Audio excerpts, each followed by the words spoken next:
सदैव संदेह करने वाले व्यक्ति के लिए प्रसन्नता ना इस लोक में है ना ही कहीं और। क्रोध से भ्रम पैदा होता है, भ्रम से बुद्धि व्यग्र होती है। जब बुद्धि व्यग्र होती है तब तर्क नष्ट हो जाता है। जब तर्क नष्ट होता है तब व्यक्ति का पतन हो जाता है। मन की गतिविधियों, होश, श्वास और भावनाओं के माध्यम से भगवान की शक्ति सदा तुम्हारे साथ है और लगातार तुम्हें बस एक साधन की तरह प्रयोग करके सभी कार्य कर रही है। ज्ञानी व्यक्ति ज्ञान और कर्म को एक रूप में देखता है, वही सही मायने में देखता है। जो मन को नियंत्रित नहीं करते उनके लिए वह शत्रु के समान कार्य करता है। अपने अनिवार्य कार्य करो, क्योंकि वास्तव में कार्य करना निष्क्रियता से बेहतर है। आत्मज्ञान की तलवार से काटकर अपने हृदय से अज्ञान के संदेह को अलग कर दो। अनुशासित रहो, उठो। इस जीवन में ना कुछ खोता है ना व्यर्थ होता है। मन अशांत है और उसे नियंत्रित करना कठिन है, लेकिन अभ्यास से इसे वश में किया जा सकता है। लोग आपके अपमान के बारे में हमेशा बात करेंगे। सम्मानित व्यक्ति के लिए अपमान मृत्यु से भी बदतर है। प्रबुद्ध व्यक्ति के लिए गंदगी का ढेर, पत्थर और सोना सभी समान हैं।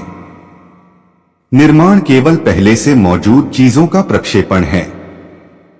व्यक्ति जो चाहे बन सकता है यदि वह विश्वास के साथ इच्छित वस्तु पर लगातार चिंतन करे।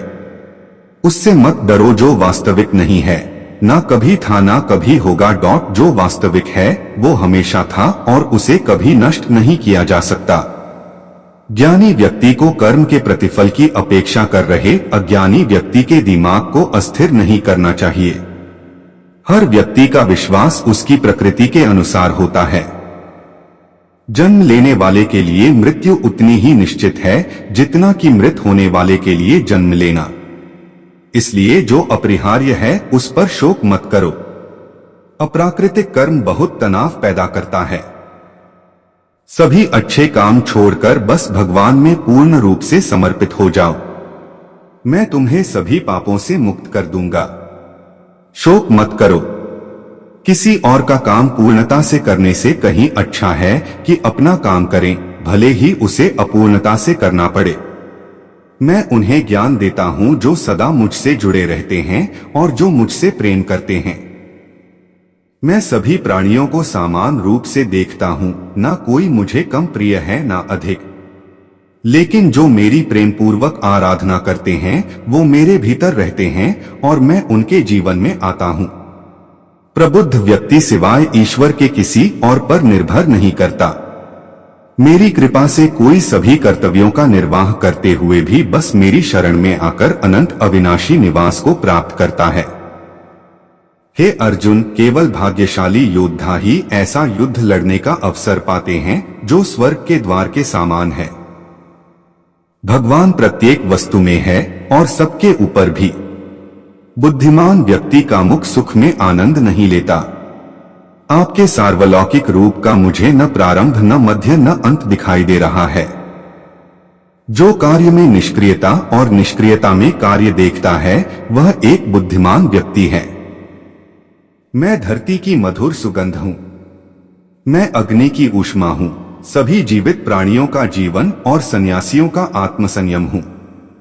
तुम उसके लिए शोक करते हो जो शोक करने के योग्य नहीं है और फिर भी ज्ञान की बातें करते हो। बुद्धिमान व्यक्ति ना जीवित और ना ही मृत व्यक्ति के लिए शोक करते हैं। कभी ऐसा समय नहीं था जब मैं, तुम या ये राजा महाराजा अस्तित्व में नहीं थे।